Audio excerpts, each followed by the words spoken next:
Alright, today I want to comment on a movie fight scene that I randomly stumbled upon because YouTube suddenly decided to recommend it to me.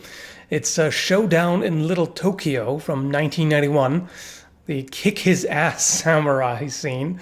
That sounds promising, doesn't it? So in this scene, Kari Hiroyuki Tagawa, which I probably mispronounced, I'm just gonna call him Shang Tsung, is fighting Dolph Lundgren. And it's one of those flicks that you don't expect realism from at all, right? At least I sure didn't. But I was surprised. So first off, look at this right here. Those stances that they're in are actually from Kenjutsu, so you can tell by this alone that they consulted an expert on this. So that's a good sign. Now on the first attack, he does a little bit of telegraphing. So if you look at this, like he brings the sword way back and then strikes. That's probably just supposed to convey the anger behind the swing, which it does. But generally, they're working with some pretty tight movements. Like look at this in particular. That is quite good, because normally what you see in movies a lot is that they just wildly overswing. So this looks a lot better. If you take a really close look in slow motion and are really nitpicky, you will still see some strange stuff. Like for example, how is Shang Tsung here actually defending that thrust? He's really not. Like, look at that thrust.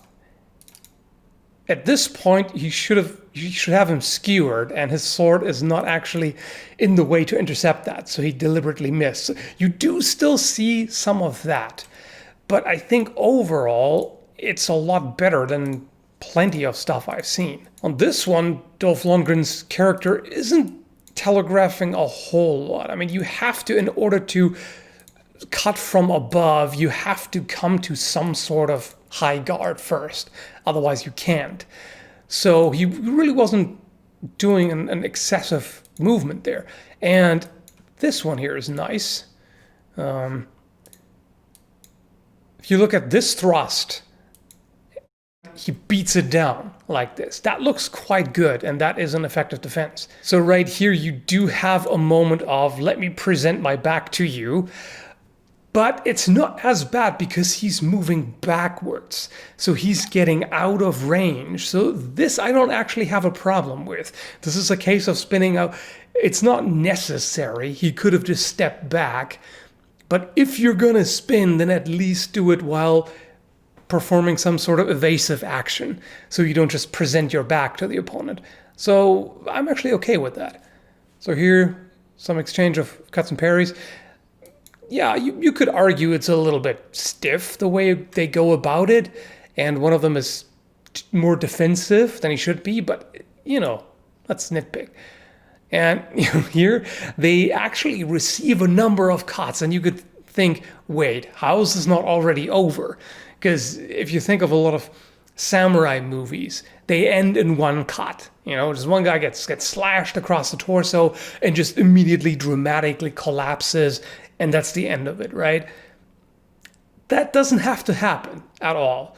Now, yeah, depending on the distance, if Dolph Lundgren's character was close enough for this cut, he would have disemboweled him with that. But if he's just a little bit out of ideal reach, he's just going to give him a flesh wound. And you just love this expression here. This actor has such great facial expressions. Anyway, so he just kicks him in the balls or whatever just happened. And then they get into a bit of a weird scuffle. Now here is where it becomes less realistic. Now for one, this was a really dedicated swing. You know, the way he did that, if you look, this was a no bullshit, just go for it cut.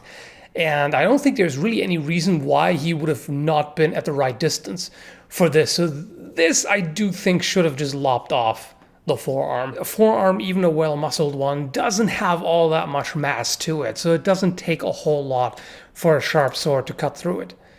And this cut, again, we'd have to assume that he was just a little too far away. Now that's user error. There's no reason that I can see why this would not be a more dangerous cut than it is, because Dolph Lundgren's character was not moving back, he was not taking any steps to evade it.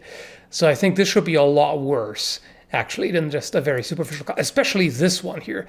This is where they go a little too far, because you can see here, he's just standing there. He's just standing there taking it. So yeah, this should do a lot more damage. Basically, the hero has plot armor right here. And you see the similar thing later against the villain, who doesn't have the same plot armor. This is kind of a nice one here that he switches to the faces. This is great. The way he switches to a reverse grip here, it's not necessary, but it makes sense because he wants to stab the guy on the ground. So that's not bad. Now, I don't really know how he defends against that downward stab with just his legs. I mean, if you time it just right, you could potentially swipe it away, because in rapier fencing, for example, there are techniques like this where you actually deflect a thrust just with your hand, you know, your palm against the flat of the blade. Arguably, he could have done the same thing with the legs here. So, yeah, I mean, it's still reasonably convincing. It's he really shouldn't last that long. You know, unarmed against a trained sword fighter, you have very, very little chance. But again, it's a hero, it's a movie. Now here, he even cuts him in the face. This, and again, he does not evade in any way. So that should do quite a bit more. Anyway, so let's see what happens next.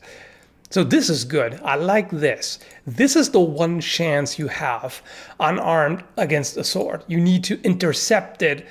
Like, you need to go in there and intercept it before it has really reached maximum velocity, before the blade is in front of the guy, basically. And that's exactly what he does here. That's the one chance you have, and he took it. It would have been better if he had thrown him right afterwards. Like, imagine if he takes his right leg and steps past the other guy's legs and then throws him over that leg, then he would have had a better chance. So instead they just, I mean, now he does it. So he does throw him after all. So that's good. It's not the kind of throw I would have expected, but he does it. And this I like.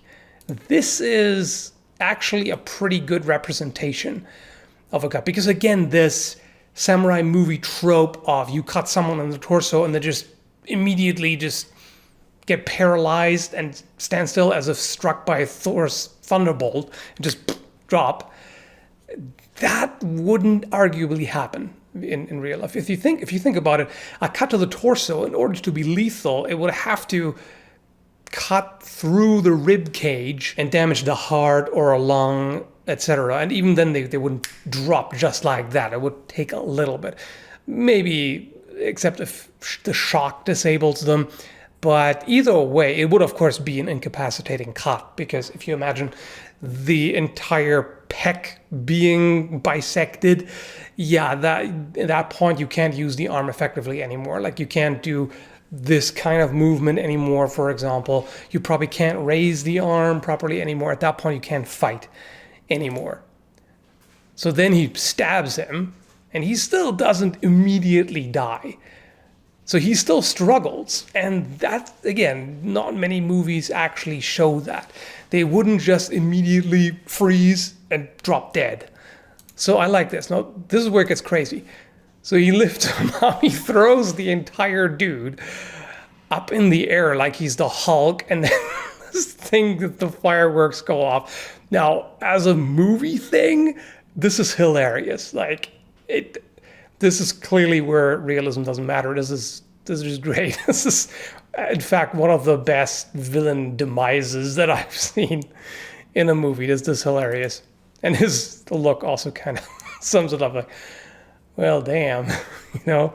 So this is a pretty good scene. You can definitely nitpick it. You can nitpick anything, really, because there are certain things about real sword fighting that don't necessarily lend themselves to storytelling, you know? So I think they did a pretty good job with this, more so than I expected. Aside from the plot armor, this is pretty convincing. So there's some good stuff in there. Particularly the fact that they don't go completely overboard, don't overswing massively, but for the most part, keep the movements pretty tight.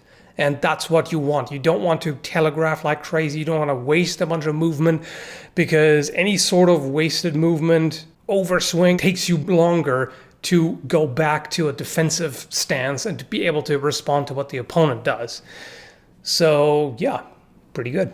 Anyway, hope you enjoyed this. Thanks for watching and have a good one.